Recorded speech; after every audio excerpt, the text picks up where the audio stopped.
একজনকে আমার চাই, ওমরে ফারুকের জন্য দোয়াটা কবুল করে নিয়েছে কে? তাহাজ্জুদের নামাজ পড়ে বিশ্বনবী যখন দোয়া করলেন, এই দোয়া যে ওমরে ফারুকের হৃদয়ে একটা ধাক্কা মারল। সুবহানাল্লাহ পড়েন।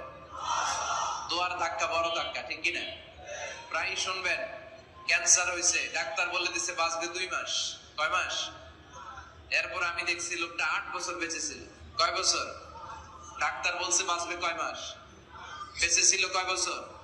8 বছর। কিসের বরকতে? দোয়া। কিসের বরকতে? তাহলে দোয়ার একটা পাওয়ার আছে না নাই? একটা ধাক্কা আছে না নাই? বিশ্বনবী দোয়া করলেন, আল্লাহ হয় ওমরে ফারুককে আপনি এনে দেন, অথবা আবু জাহেলের মনটারে নরম করে দেন। ওমরে ফারুকের জন্য দোয়াটা কবুল করে নিল কে? এই দোয়ার একটা বরকত ওমরে ফারুকের হৃদয়ে ছুঁয়ে গেল। 1 নাম্বার ধাক্কা। ধাক্কা সব একবারে দেওয়া যায় না। ধাক্কা একবারে দেওয়া যায়? ডাক্তারের কাছে গেলে ডাইরেক্ট কি অ্যান্টিবায়োটিক মারে? কথা বলে। প্রথমে সামান্য ওষুধ দেয়, সিম্পল ডোজ, তারপরে ডোজ একটু বাড়ায়, ফাইনালি কাজ না হলে